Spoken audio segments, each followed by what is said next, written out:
listening to episode 330 of My to Life Radio. I'm Matt Blackburn, and this is a continuation of the CLF protocol series.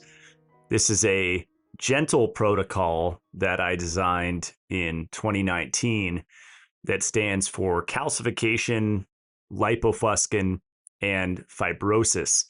These are three things that accumulate in the tissues over time and inhibit mitochondrial function and thus decrease tissue function. There's a lot of talk of mitochondrial dysfunction these days, and everybody has a different solution, whether it's methylene blue, whether it's demonizing sugar.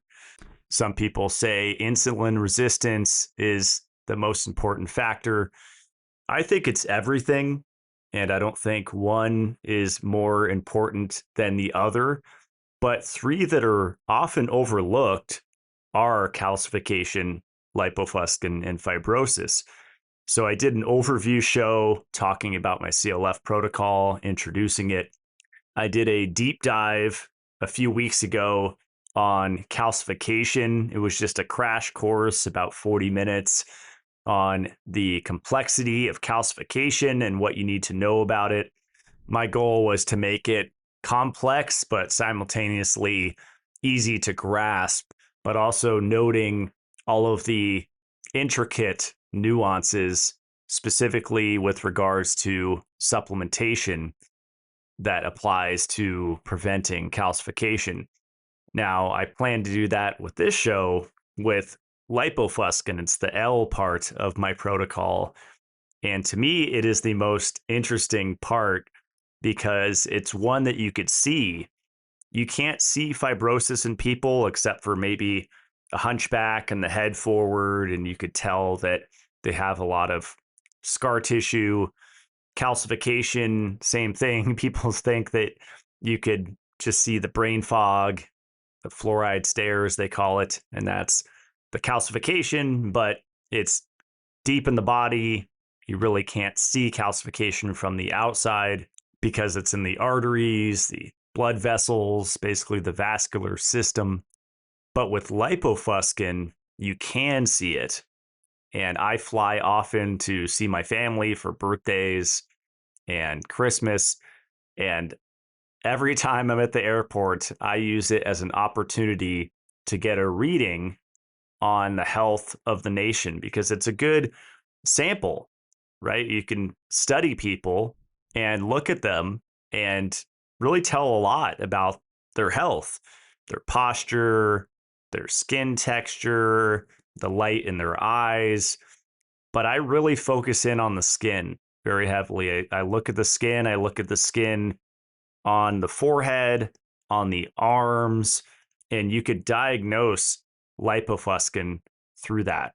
So first, I'm going to talk about the history of Lipofuscin and then define what it is.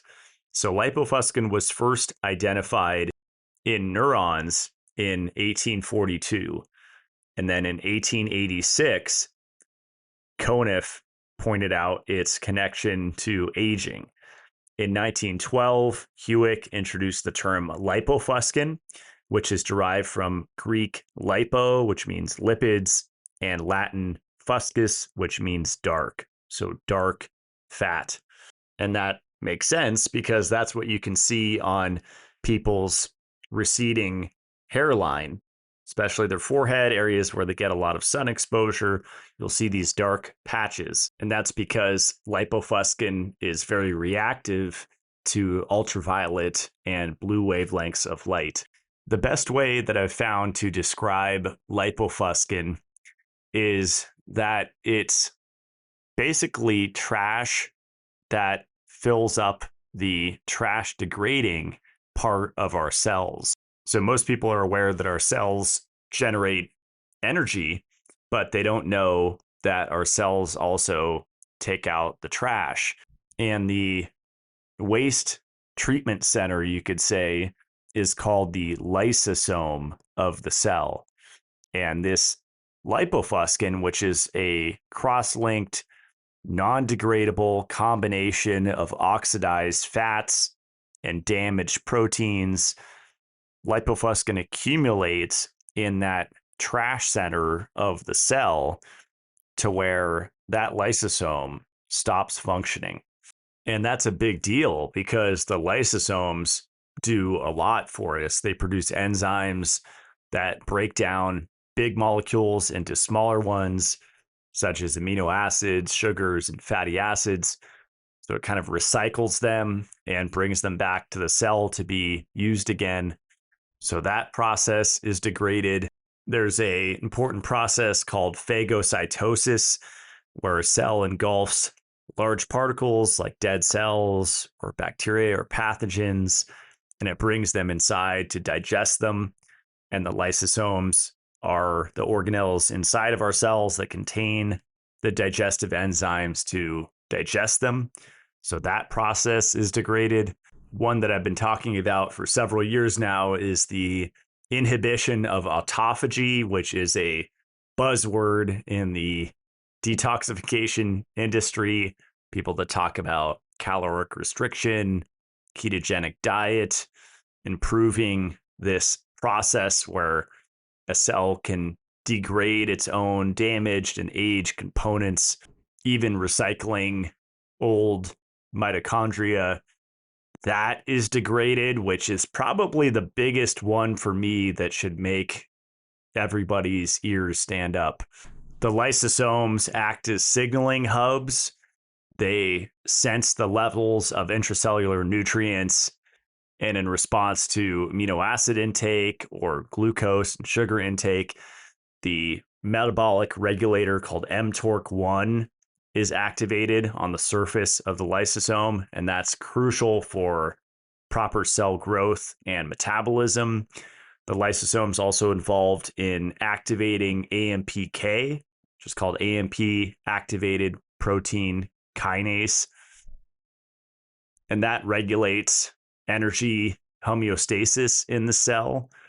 The lysosome also talks to other organelles like the nucleus to coordinate cellular function. The lysosomes are also involved in lipid metabolism and regulating the cellular lipid homeostasis of the cell. Another big one is apoptosis, or programmed cell death. So when a cell is damaged beyond repair, the lysosomes release their enzymes that catalyze that process that leads to the self-destruction of the cell. And because my company is MitoLife after mitochondria, I'd be remiss to not talk about the mitochondrial lysosome connection. There are things called mitochondria lysosome contact sites, or MLCs, and these are points of contact between the mitochondria and the lysosomes where they get close to each other and have direct interorganelle communication and transfer of molecules. The lysosome is the master regulator of the mitochondrial network in that it influences mitochondrial fission by marking sites for division. And it's a bidirectional relationship. So the mitochondria also regulate the lysosomes. If the mitochondria have enough energy, they're producing energy efficiently, then they properly signal to the lysosome to regulate proper lysosome activity. I know we're getting really deep into the science weeds here, but you can't talk about lipofuscin without talking about the lysosomes. And everybody's talking about the mitochondria and cellular energy, but I rarely hear anyone say the word lysosome. It is really important to be aware of how crucial this part of the cell is. Like I mentioned, lipids, amino acids, glucose, even ions like calcium, which is crucial for cell function, is regulated by the crosstalk between the lysosomes and the mitochondria. And these disrupted, as I talked about, MLCs, the mitochondrial lysosome contact sites, are implicated in neurodegenerative disease, Parkinson's, Alzheimer's, and I think the root cause is lipofuscin, which accumulates in the lysosome. So again, to provide an analogy to make this easy to wrap your head around, lipofuscin is like clutter clogging up a room. So lipofuscin builds up, especially in long living cells like neurons and heart cells. And inside those cells, in the garbage disposal and the recycling center of those cells called the lysosome, those get filled with this clutter called lipofuscin, taking up as much as 75% of that space. And all of those processes that I just covered get impaired, and the lysosomes become dysfunctional, and thus the cell becomes dysfunctional. And then ultimately, the tissue becomes dysfunctional, whether it's thyroid tissue, retinal tissue, heart tissue, brain tissue, reproductive tissue. It can't function properly. So now that I've laid the groundwork, you understand the importance of the lysosome, not only to the mitochondria, but to the cell and the tissue, and how lipofuscin gets in the way of all of those functioning properly. But lipofuscin isn't inert. It doesn't just sit there and inhibit the functions of things. It actually generates free radicals itself. And it does that in two main ways. The first is by what are called redox-active metals. So these include zinc, copper, iron, and manganese, all very essential nutrients for hundreds of processes throughout the body, enzyme reactions, even manganese, which is often demonized, but it's all about the form. So the toxic forms of manganese, which is what most people are exposed to, that's where we get problems. But whether it's the toxic form or the good and usable forms, either way, they get incorporated into lipofuscin. And if it's iron, that can catalyze what's called the Fenton reaction, which utilizes hydrogen peroxide to create the hydroxyl radical, which is very oxidative, destroys the lysosome membrane and any surrounding components in the cell. The photoinduced free radical generation of lipofuscin is, to me, the most interesting part of this whole story. And there's many studies on this. One interesting one is from 1993, entitled "Lipofuscin is a Photoinducible Free Radical Generator" by Mike Bolton. And when you start reading these studies on lipofuscin, they're very complicated, a lot of big words.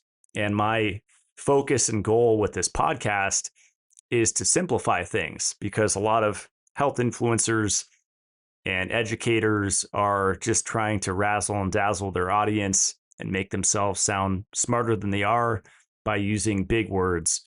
Obviously, big words are necessary sometimes, but I think it's overused and it confuses a lot of people. For example, here's the first few lines in the introduction of that study that I just referenced. Lipofuscin is the generic name given to a heterogeneous group of non-degradable lipophilic particles present in a wide variety of both neuronal and non-neuronal tissues. It is located within the lysosomal vacuum and results from the incomplete degradation of phagocytic and or autophagic components contained within secondary lysosomes. Can you imagine if I started the podcast like that? About 80% of the people would have just shut it down out the gate. The complexity and details are fascinating, but most people just need to know the basics, the overview of this subject. And I laid it out with the lysosomes, how important the lysosomes are, how lipofuscin fills up the lysosomes like trash, filling up a room in your house. And the conclusion from this study from 1993 was that lipofuscin can generate free radicals even in the dark, which is interesting. But it could also be amplified dramatically by white light irradiation. And they showed in the study that the higher the intensity of the light, the increased the rate of production of that super free radical called superoxide. And this is perfect timing.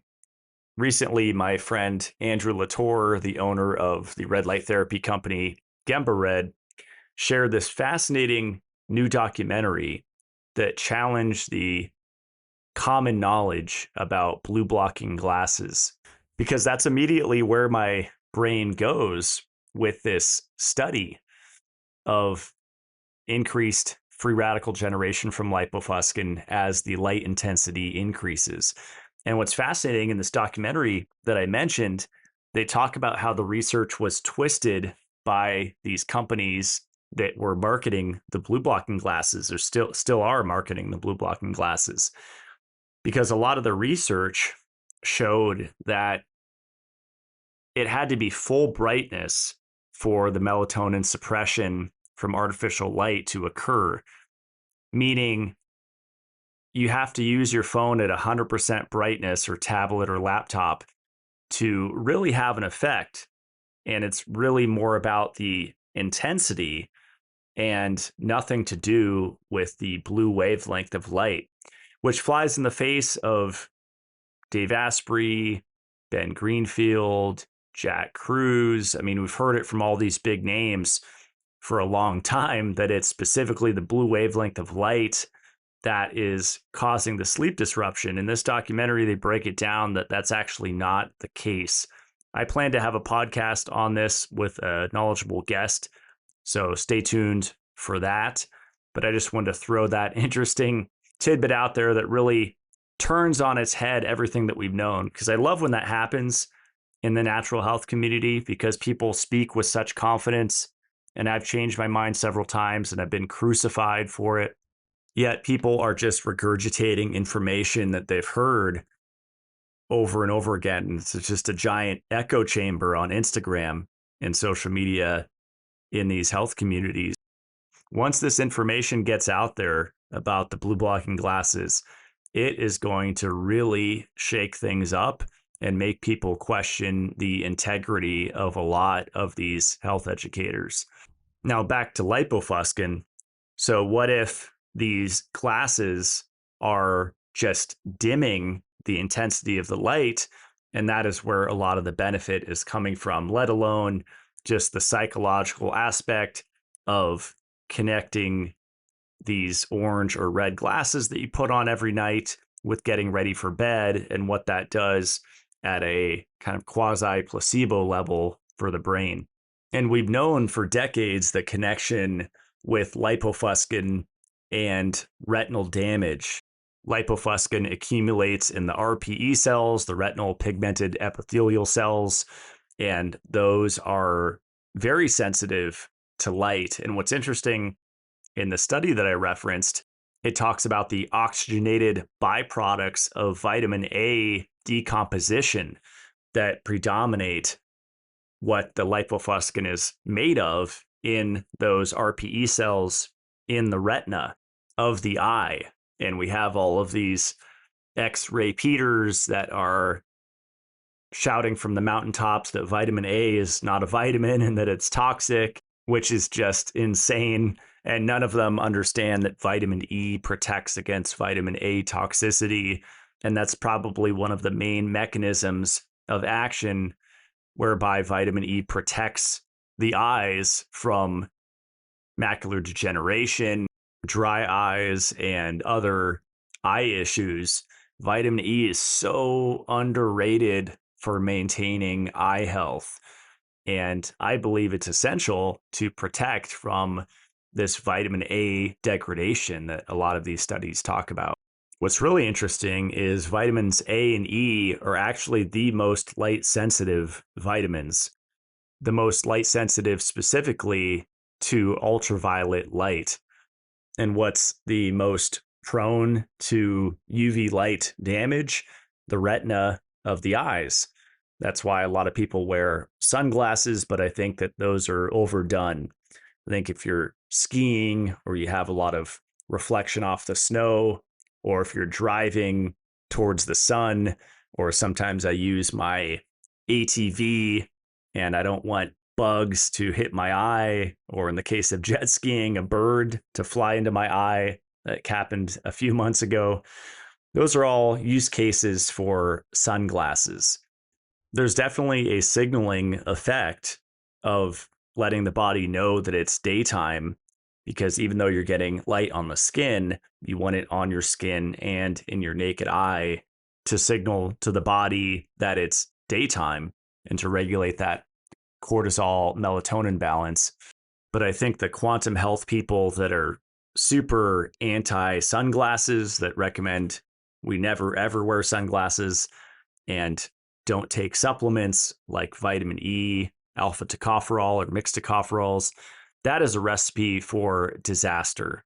And specifically, a recipe for lipofuscin accumulation rapidly in the retina in the absence of vitamin E. I did neglect to define what the retinal pigment epithelial cells are. They're present in the outermost layer of the retina, and they contain a lot of melanin, and their purpose is to absorb stray light and form a barrier between the outside world and the photoreceptor cells. And they also recycle proteins and lipids from the photoreceptors. So going back to what I said about lipofuscin filling up the recycling plant of the cells, you can imagine when that happens in those RPE cells that are there to prevent damage to the photoreceptor cells, that becomes a big problem.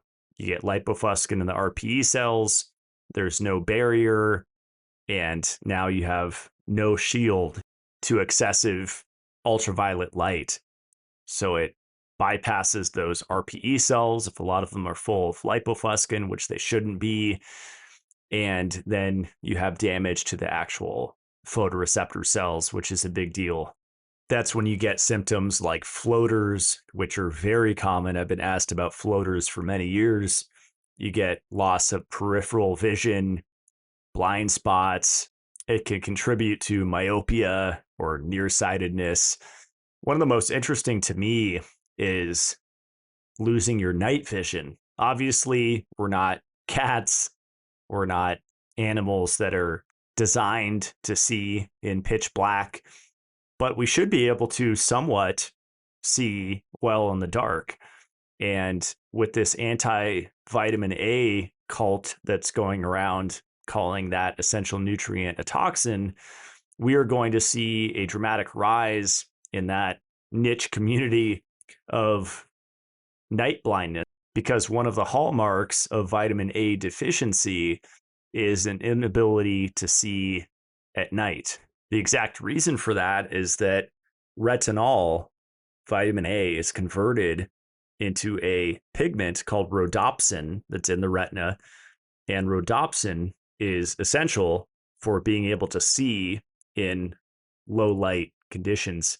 And what's fascinating with lipofuscin is that if vitamin A is degraded, for example, in the absence of tocopherol that's supposed to protect it, then we also lose our night vision. I'm really fascinated by all of these tests that you don't have to draw blood to figure out what's going on in your body. There's a lot of tests you can do for free to figure out what's going on. And one of my favorite ones lately that I've been talking about is losing your night vision as a human. And that could be caused either by just straight vitamin A deficiency, vitamin E deficiency, both, or lipofuscin in excess in your retina. A lot of listeners might be wondering, what are some sources of vitamin A? Although I own a supplement company, although I'm very pro supplements, of course, your diet, your nutrition routine should always be the foundation, the basis, and supplements are just that. They're supplemental on top of that. So from a dietary perspective, the best sources of vitamin A are from animal foods, and specifically dairy products. For many years, I cooked in coconut oil, and once I switched over to only cooking in ghee, my whole life changed. And ghee contains not only vitamin A, but D, E, and K as well. And ghee, if you don't know, is clarified butter, which is essentially heated butter that removes the casein and lactose. So people that have very sensitive systems, immune systems, digestive systems, generally do really well on ghee. I also consume butter very heavily. I buy salt-free butter because I like using my own salt. Icelandic salt is what I've been using. And with every meal, I'm using copious slabs of butter on the meal.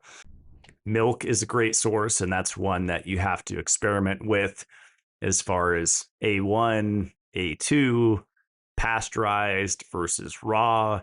You have to experiment, and no one product will work well for everybody. So try different farms that use different feeds, try different genetics, try cooked milk because you might do better on pasteurized milk than raw. Also, try 1%, try 2%. Personally, I couldn't stand the taste of those. So once I went raw, there's no going back. I just don't consume a lot of it because I find that it does make me bloated if I try to consume more than 1 cup a day. I have 17 hens and they make this incredible food called an egg. An egg yolk is a rich source of vitamin A. A large egg yolk, you're getting around 245 IU of vitamin A. And I consume a minimum of 3 with breakfast every day. And sometimes I have some soft boiled mid afternoon, especially right now when I'm getting about 10 eggs a day from my chickens. Lastly, from a whole food perspective, eating just cod livers is a great source of vitamin A. I personally prefer the oil, which is a whole food supplement, and it's not a new invention that's been around for a very long time. The Vikings processed cod livers into oil from the late 700s to the 1100s. That's the rough estimate of when they were doing that. So that's one of my favorite sources in the winter. Rosita cod liver oil. When I started promoting that, it caused quite a stir because cod liver oil is equivalent to fish oil by the Ray Peters, even though it contains other nutrients, not only A and D, but a lot of unknown things in there. Like I said, it's a whole food supplement. So there's a lot of components in the cod liver oil that we're not even sure what benefits they could have, but they probably contribute to the overall effect. Personally, in the winter here in North Idaho, as it gets cold, I start increasing my cod liver oil consumption. And with it, I also increase my vitamin E consumption, which is from my MitoLife company. It's called PUFA Protect, which is mixed tocopherol vitamin E, predominantly alpha tocopherol isomer, but also a little bit of gamma, as well as delta and beta tocopherols as well.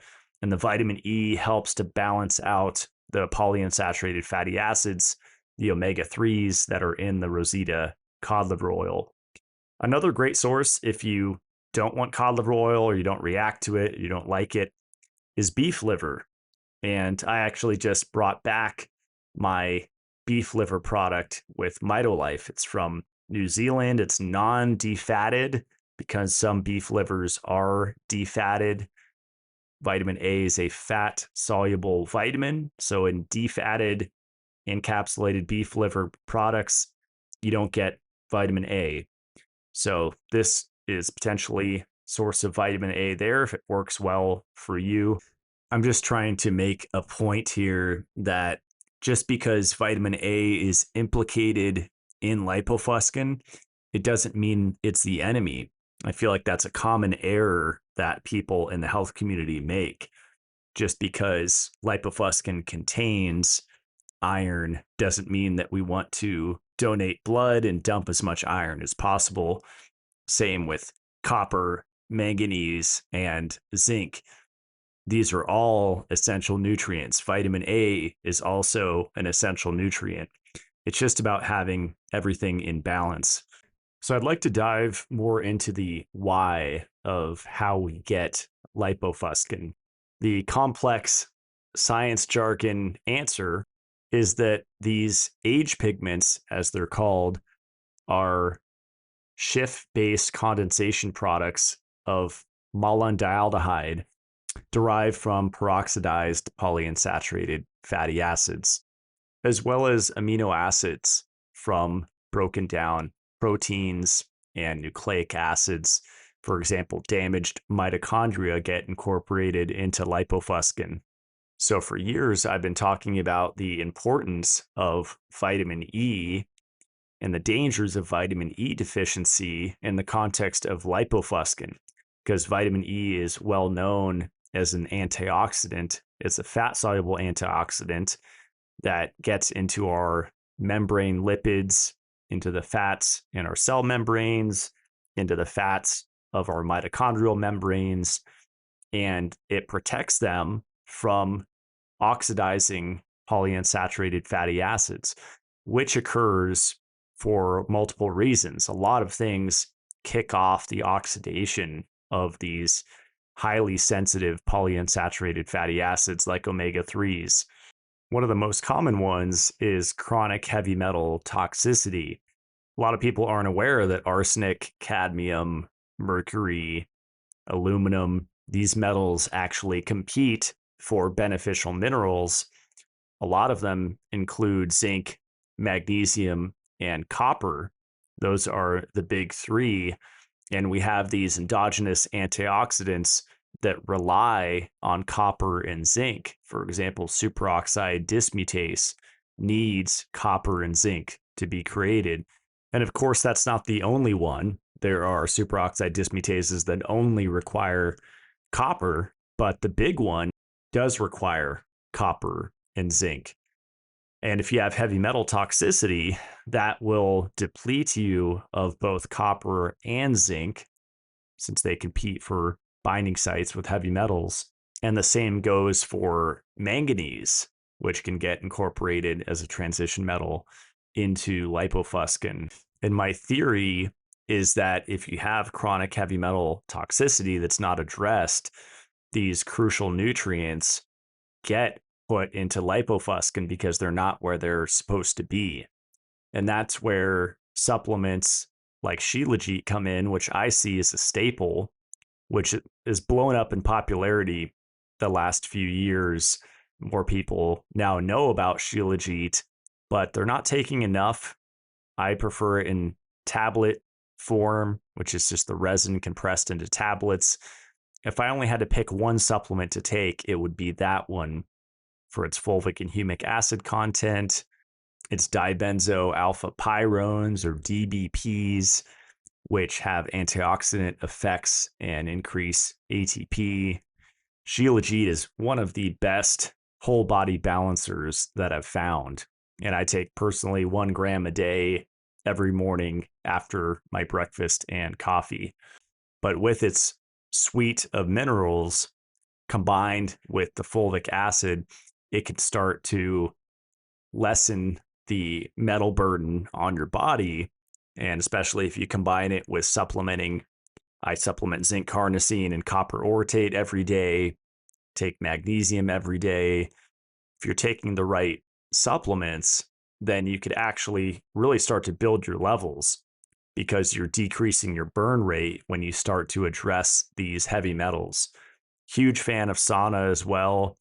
Minimum once a week. That is what I personally shoot for. But once construction dies down here on my property, I'd like to get back into the 2 to 3 times a week in my wood burning barrel sauna. And that's another way to lessen metals. I'm also a huge fan of powdered high dose zeolite. I've had a few shows with Jeff Hoyt of Zeolite Labs, and that's another way to decrease your metals. And you could track this using hair tissue mineral analysis, HTMA, and or the oligoscan, which is spectrophotometry. So back to lipofuscin, and I want to talk about vitamin E, because if there's one supplement to take for lipofuscin, it would definitely be vitamin E. If you look up lipofuscin and vitamin E, you'll see that a lot of the studies occurred in the 1980s. There was one from 2024 that showed vitamin E deficiency imparts a brownish discoloration to the bowel while disrupting normal bowel function. And that's called intestinal lipofuscinosis or brown bowel syndrome. So wherever lipofuscin shows up, like I said, it's going to inhibit tissue function, whether that's in the colon, in the upper intestine, the lower intestine, the eyeball, wherever it is, it's interfering with proper cellular function, cellular recycling, autophagy, apoptosis, all of those critical processes. And when vitamin E is deficient in those tissues, that really exacerbates the problem. A lot of these studies show that vitamin E deficiency increases lipofuscin formation. So, the way that I see it, oxidative stress has never been higher.